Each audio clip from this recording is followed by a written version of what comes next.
شہید ایرانی supreme leader آیت اللہ علی خامنائی مشہد میں روضہ حضرت امام رضا کے احاطے میں سپرد خاک۔ لاکھوں عقیدت مندوں کی موجودگی میں نماز جنازہ ادا کی گئی۔ نماز جنازہ میں اہل خانہ اور اعلیٰ مذہبی شخصیات بھی شریک ہوئیں۔ تہران سے قم، پھر عراق کے مقدس شہروں نجف اور کربلا میں زیارتوں کے بعد شہید ایرانی سپریم لیڈر آیت اللہ علی خامنائی کا جسد خاکی دوبارہ مشہد لایا گیا تھا۔ شہید آیت اللہ خامنائی کی نماز جنازہ میں رکت آمیز مناظر، فضا یا حسین کے نعروں سے گونج اٹھی۔ شرکاء کی امریکہ اور اسرائیل کے خلاف نعرے بازی۔ شہید آیت اللہ خامنائی کی نماز جنازہ ادا ہوتے ہی امریکہ کے ایران پر حملے، بوشہر، سیستان، بندر عباس، کنارک میں دھماکے سنے گئے۔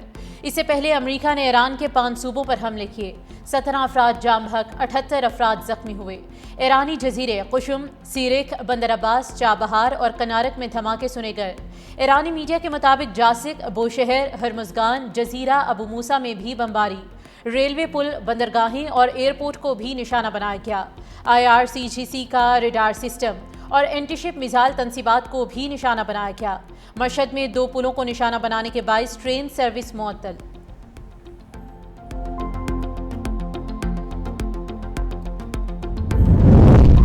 ایران کے ساتھ تکنیکی سطح کے مذاکرات جاری۔ امریکی حکام نے دعویٰ کیا ہے کہ ایران اور امریکہ کے ایک دوسروں پر حملے کے باوجود دونوں ممالک کے درمیان تکنیکی سطح کے مذاکرات جاری ہیں۔ امریکی میڈیا کے مطابق پاکستان اور قطر بطور ثالث ایران اور امریکہ کو دوبارہ مذاکرات کی میز پر لانے کے لیے کوششیں کر رہے ہیں۔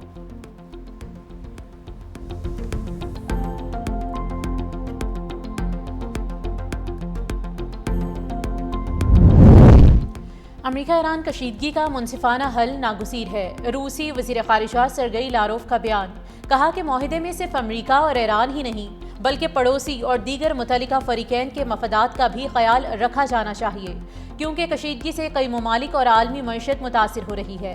آبنائے ہرمز اور خلیج فارس میں پیش آنے والے واقعات کے حوالے سے ایران اور روس کا موقف مشترک ہے۔ مسئلے کا حل تلاش کرنا ضروری ہے۔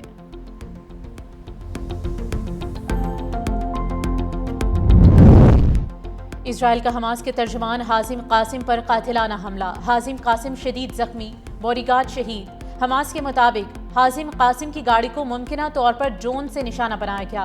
گاڑی میں آگ بھڑک اٹھی۔ مقامی افراد نے حازم قاسم کو ریسکیو کیا۔ حملہ اس وقت کیا گیا جب وہ مغربی غزہ میں گاڑی میں سفر کر رہے تھے۔ حملے کی فوٹیج سامنے آ گئی۔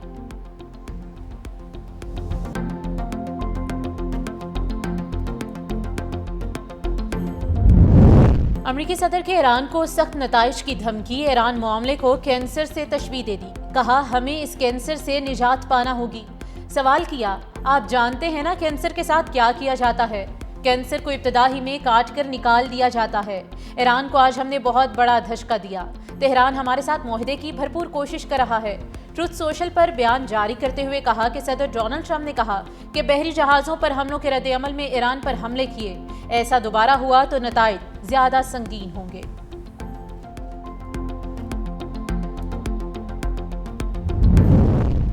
ایران امریکہ کشیدگی، آبنائے ہرمز پر بحری جہازوں کی آمد و رفت رک گئی۔ ایرانی اسپیکر باقر قالباف نے کہا کہ آبنائے ہرمز امریکی دھمکیوں سے نہیں کھلے گی۔ آبنائے ہرمز ایرانی انتظامات خود مختاری کے تحت کھولی جائے گی۔ ایکس پر باقر قالباف کی پوسٹ، امریکہ کو مخاطب کرتے ہوئے کہا کہ اگر آپ حملہ کریں گے تو جواب بھی ملے گا۔ امریکہ نے ابھی تک یہ نہیں سیکھا کہ دھونس جمانے اور وعدہ خلافی کرنے کی قیمت ادا کرنی پڑتی ہے۔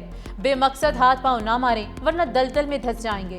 آبنائے ہرمز امریکی دھمکیوں کے ذریعے نہیں بلکہ صرف ایرانی انتظامات کے تحت ہی کھل سکتی ہے۔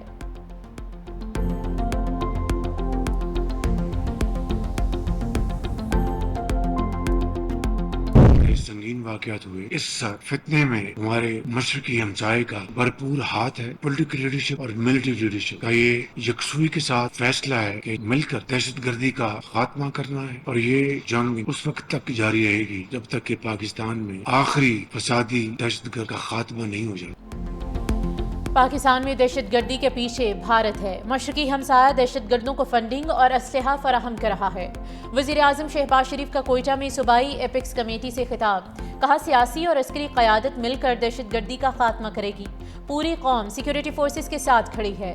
پاکستان کی دنیا میں عزت دشمنوں سے ہضم نہیں ہو رہی۔ آخری فسادی اور دہشت گردی کے خاتمے تک جنگ جاری رہے گی۔ بلوچستان میں 4 دنوں میں بڑے سنگین واقعات ہوئے۔ پولیس، فوج کے جوان اور عام شہری شہید ہوئے۔ افواج پاکستان نے قربانیاں دیں، خون کا نذرانہ پیش کیا۔ بلوچستان میں 54 دہشت گردوں کو ہلاک کیا گیا۔ اجلاس میں field marshal Syed Asim Munir, governor Balochistan جعفر خان مندوخیل، وزیر اعلیٰ بلوچستان میر سرفراز بگٹی اور قانون نافذ کرنے والے اداروں کے سربراہان شریک تھے۔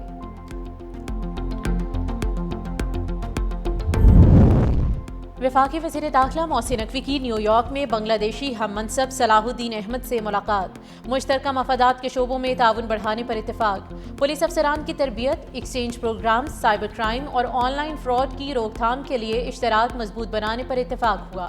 ملاقات میں ایران امریکہ تنازع اور مشرق وسطی کی صورتحال پر بھی تفصیلی تبادلہ خیال۔ بنگلہ دیشی وزیر داخلہ نے قیام امن کے لیے پاکستان کے کردار کو سراہا۔ محسن نقوی نے کہا کہ وزیر اعظم اور فیلڈ مارشل نے امن کے لیے ناقابل فراموش کردار ادا کیا۔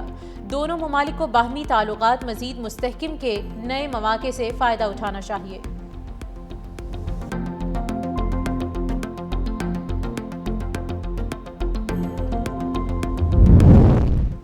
زیارت مانگی ڈیم دہشت گرد حملے میں شہید ہونے والے بلوچستان پولیس کے اہلکاروں کی نماز جنازہ ادا کر دی گئی۔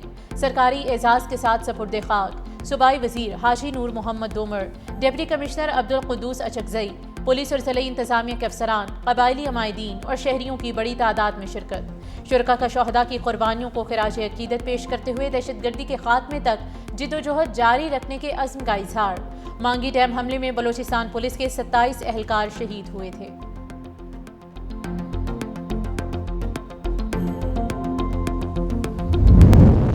پاکستان اور امریکہ کے درمیان باہمی تجارتی معاہدے پر 2 روزہ مذاکرات واشنگٹن میں جاری۔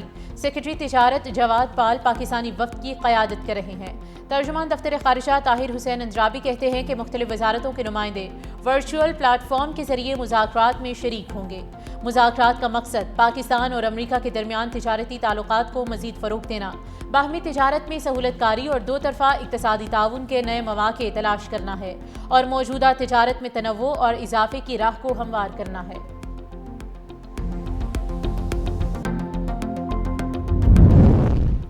اے آئی اور ڈیجیٹل سروسز کے فروغ سے پاکستان کی عالمی آؤٹ سورسنگ مارکیٹ میں اہم پیش رفت۔ بزنس پروسیس آؤٹ سورسنگ اور کال سینٹرز کی برآمدی آمدنی مالی سال 2025 اور 26 کے پہلے 11 ماہ میں $300 ملین سے تجاوز کر گئی۔ اسٹیٹ بینک کے مطابق جولائی سے مئی کے دوران کال سینٹرز کی برآمدات 269 ملین سے بڑھ کر $322 ملین تک پہنچ گئیں۔ ایک سال میں 19% اضافہ ریکارڈ ہوا۔ اے آئی ٹیکنالوجی، جدید ڈیجیٹل انفراسٹرکچر اور ہنرمند افرادی قوت کے باعث پاکستانی آئی ٹی کمپنیز عالمی سطح پر زیادہ مسابقتی بن رہی ہیں۔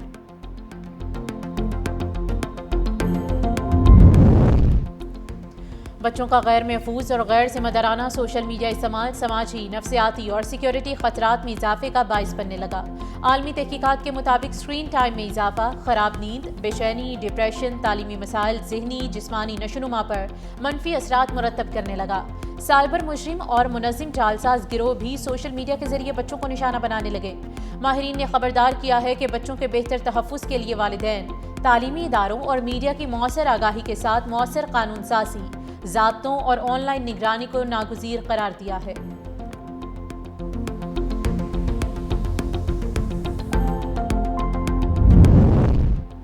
کشمیر بنے گا پاکستان نعرے کے خالق سردار محمد عبدالقیوم کی برسی۔ تحریک آزادی کشمیر کو منظم، پائیدار اور ادارہ جاتی بنیاد فراہم کرنے والے مجاہد اول نے 23 اگست 1947 کو نیلا بٹ کی تاریخی چوٹیوں سے آزادی کی جدوجہد کا پہلا عملی قدم اٹھایا۔ سابق ریاستی فوجی اہلکاروں کو منظم کیا، جس نے قیوم بریگیڈ کی شکل اختیار کی۔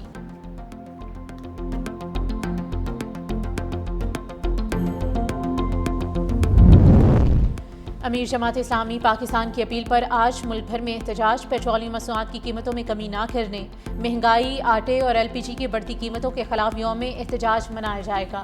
تمام صوبائی، ڈویژنل، ضلعی ہیڈ کوارٹرز پر احتجاجی مظاہرے کیے جائیں گے۔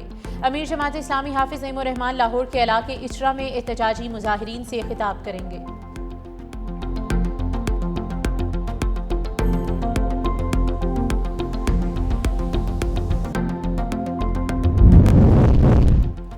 PDM میں پنجاب کا ہیٹ ویو اور شدید حبس سے نمٹنے کے لیے ہائی الرٹ، ممکنہ متاثرہ ضلع میں ہیٹ ویو کیمپس، ہسپتالوں میں ہیٹ اسٹاک کاؤنٹرز قائم کرنے کی ہدایت، ادویات، ORS اور ٹھنڈے پانی کی فراہمی یقینی بنانے کے اقدامات۔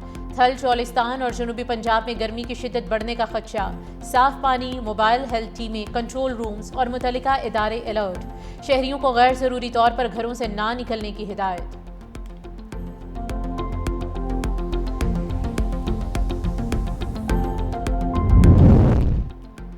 خواتین کے تحفظ کے لیے پنجاب ویمن پروٹیکشن اتھارٹی کا اہم اقدام، 24 گھنٹے فعال ٹول فری ہیلپ لائن نے کام شروع کر دیا۔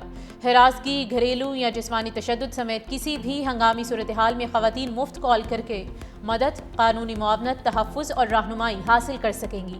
ڈائریکٹر جنرل ڈاکٹر لبنہ نذیر کا کہنا ہے کہ تمام شکایات کو سنجیدگی سے نمٹایا جائے گا۔ متاثرہ خواتین کی معلومات مکمل رازداری میں محفوظ رکھی جائیں گی۔ پنجاب حکومت کسی بھی خاتون کو اکیلا نہیں چھوڑے گی۔